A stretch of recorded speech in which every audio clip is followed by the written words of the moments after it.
Good morning friends, welcome back to my channel পাগলিকাল ভাবে। আমি অনেক অনেক স্বাগত। Happy Sunday. সবাই কেমন আছো বলো? আর আজকে সানডে বলে আমি সবে ঘুম থেকে উঠেছি। এবার একটু ফ্রেশ হবো, ফ্রেশ হয়ে চা খাবো, মুখ ধোবো, চা খাবো। চলো পরে আবার দেখা হচ্ছে। দিয়ে ফ্রেশ হয়ে নিয়েছি আর বাসি কাপড়টাও ছেড়ে নিয়েছি, কারণ বাসি কাপড় না ছেড়ে রান্নাঘরে ঢুকতে নেই। এটা বড়দের কাছ থেকে শুনেছি। আর সকালে উঠে বাসি কাপড় ছেড়ে তবে রান্নাঘরে ঢুকি, ফ্রেশ হই। আর যেদিন স্কুল থাকে এমনি তো বাসি কাপড় ছেড়ে আমি স্কুলে বেরিয়ে যাই। আর যেদিন ঘরে থাকে সেদিন বাসি কাপড়টা ছেড়ে রেখে দিই বা পরে ধুয়ে নিই, এরকমই করি। এবার ঘরে চা খাবো, চা বানানো আছে। মা চা করে রেখে গেছে, মা মানে আমার শাশুড়ি মা চা করে রেখে গেছে দোকানে। বাবাকেও দেবো গরম করে, আমিও খাবো। খেয়ে এবারে কাজ করবো। আজকে রবিবার, অনেক কাজ। চলো আবার দেখা হচ্ছে পরে। তো দেখো আমি এখন চা নিয়ে আর বিস্কুট নিয়ে বসে পড়েছি। আজকে ঘরে কেউ নেই, আজকে আমাদের দোকান খুলেছে, তাই মা দোকানে চলে গেছে সকালবেলা। আর আমার হাজব্যান্ড কখন গেছে আমি ঠিক জানি না। তো আমি ঘুম থেকে দেরি করে উঠেছি আজকে 7টায়। চা বিস্কুট নিয়ে বসেছি। আর এই যে আর একটা ফোন ছিল, ওটা দিয়ে আমার রিলসগুলো একটুখানি দেখছিলাম।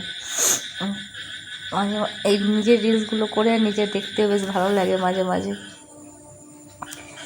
তো এখানে চা খাওয়ার সময় গল্প করার মতন কেউ নেই, তবে বাপের বাড়িতে যখন থাকি চা খেতে খেতে সবাই একসাথে গল্প করি, বেশ ভালো লাগে তখন চাটা খেতে। একা একা সত্যি ভালো লাগে না চা খেতে। তারপরে এই যে আজকে রবিবার, যেহেতু ঘরে আছি, ছেলের স্কুল ছুটি, তো ভাবলাম জানলা ফাল্লাগুলো একটু পরিষ্কার পরিচ্ছন্ন করে নিই বলে পরিষ্কার করতে বসে পড়েছি ন্যাকড়া নিয়ে।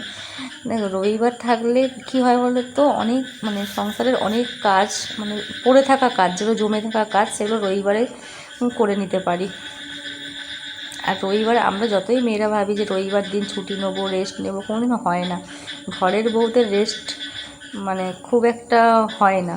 বিশেষ করে এই তো রবিবার দেখো না, রবিবার হলেই 7 রাজ্যের কাজ। আগে কিন্তু সব কাজ আমার শ্বশুরমশাই বেশিরভাগটা করতেন। উনি একটু সব কিছু করতে ভালোবাসেন, পরিষ্কার পরিচ্ছন্ন, অনেক বেশি পরিষ্কার পরিচ্ছন্ন থাকতে ভালোবাসেন।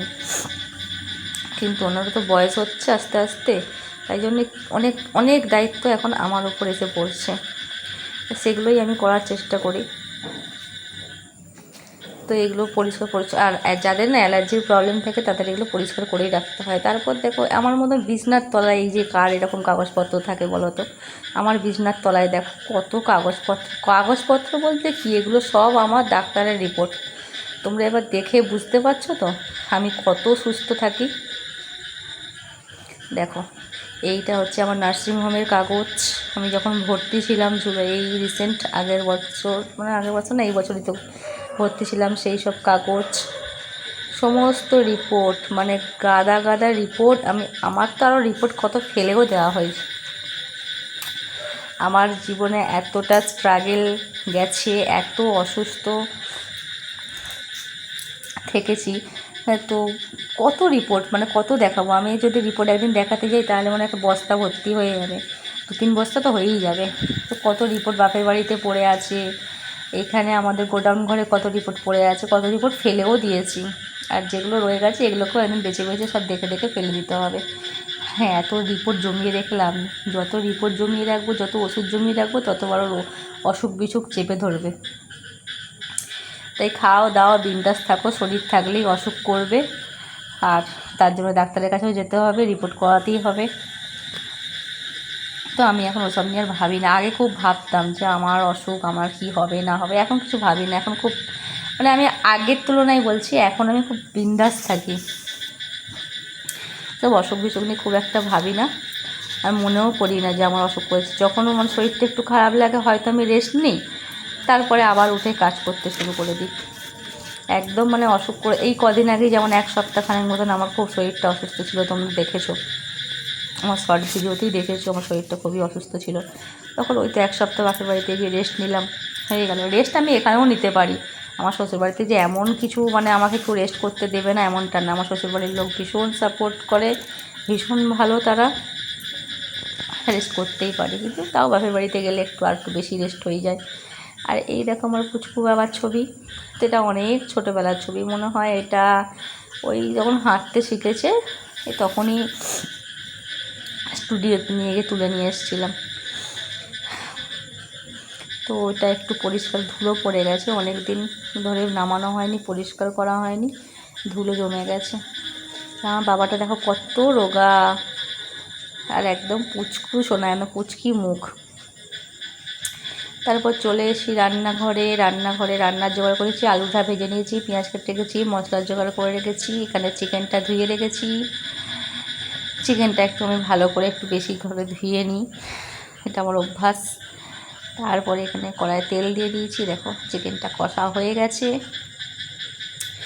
আজকে নাকি চিকেনটা খুব সুন্দর হয়েছে, আমার শাশুড়ি মা কমপ্লিমেন্ট দিয়েছে যে আরে চিকেনটা খুব ভালো হয়েছে। আমি তো খাইনি, আমি জানি না কেমন টেস্ট হয়েছে, আমি রান্না করে দিয়েছি। আর রান্নাটা দেখে তোমরাই বলো কীরকম হয়েছে। সানডে মানেই তো চিকেন, আজকে যেহেতু পূর্ণিমা, আমার তো খেয়াল ছিল না গুরু পূর্ণিমা, কিন্তু আমার ছেলে না চিকেন ছাড়া ভাত খেতে চাইবে না, বায়না করবে। তারপরে দেখে দেখো কত জামা কাপড় ছিল আজকে, সেগুলো সব ভিজিয়ে দিয়েছি, দিয়ে এতক্ষণ ধরে সব কাছাকাছি করে নিয়েছি। আর এদিকে বৃষ্টিও শুরু হয়ে গেছে তার সাথে। তারপর তার কাচাকুচি করে আমি একেবারে চান টান করেই বেরিয়েছি। এই যে মাথাটা একটু মুছে নিচ্ছি। তো সংসার থাকলে সংসারের কাজও থাকবে, তার সাথে সাথে নিজেকেও একটুখানি সুন্দর করে গুছিয়ে গাছিয়ে রাখতেও জানতে হবে। তো আমরা মেয়ে, আমরা সবই পারি করতে, আমাদের কাজও করতে হবে, তার সাথে সাথে আবার নিজের যত্নও করতে হবে, নিজের খেয়াল রাখতে হবে। কেউ কিন্তু তোমাকে বলে দেবে না যে তুমি রেস্ট নাও, তুমি যত্ন করো নিজের, তুমি সাজগোজ করো। তোমার যত্ন তোমাকে নিজেকেই করতে হবে, তোমাকে ভালো সুস্থ তোমাকে নিজেকেই থাকতে হবে। তোমার বাচ্চার জন্যে, তোমার সংসারের জন্য তোমাকে সুস্থ থাকতেই হবে।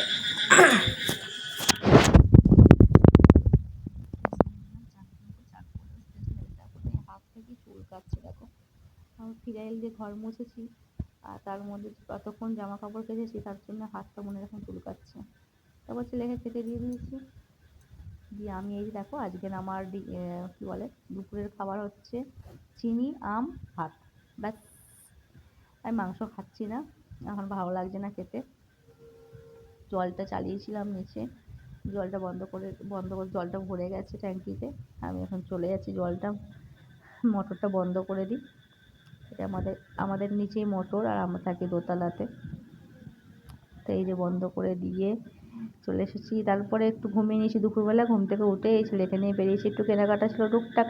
তো শ্রাবণ মাসে দেখছি সবাই সবুজ চুড়ি পরছে, আমার অনেক দিন থেকে শখ ছিল সবুজ চুড়ি পরবো, অনেক বছর ধরে ভাবছি, তো বলা হয় না, আজকে ফাইনালি কিনে নিয়েছি। টাটা, সবাই ভালো থেকো, সুস্থ থেকো। কত বকলাম আমি।